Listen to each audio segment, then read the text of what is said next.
Blackman. I'm glad we speak today. Me too. Hi. You have degrees in philosophy from Cornell University, from Northwestern University, and from the University of Texas in Austin. So you studied for a long time, and you recently left academia to create virtue and ethics consultancy.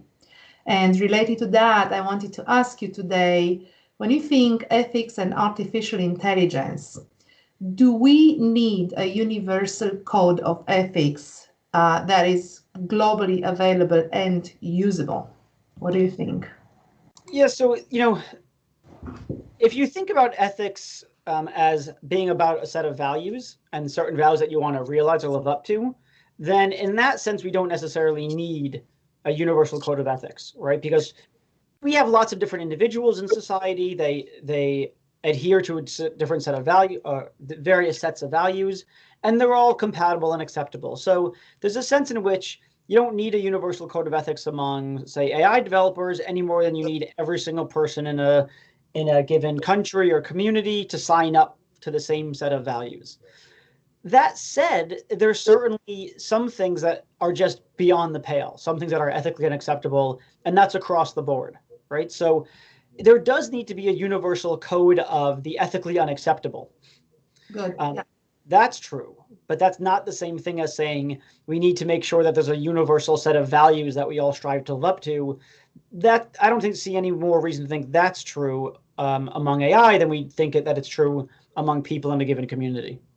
How would you create a set of unacceptable rules that are relevant cross-culture?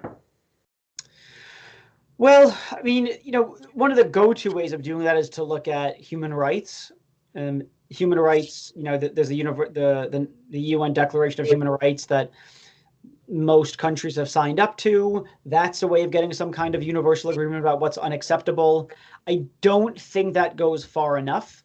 Mm-hmm. It's a phenomenal start, but I think that there's lots of ways to act unethically or behave unethically in a way that's not necessarily the violation of a human right.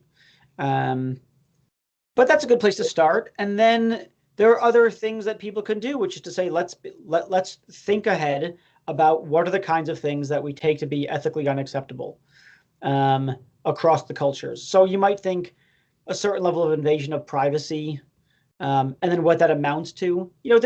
One thing to point out is that on the one hand, lots of people agree on very general principles or ideas, but then how they interpret that can vary quite a bit from culture to culture. So everyone wants to be respected, right?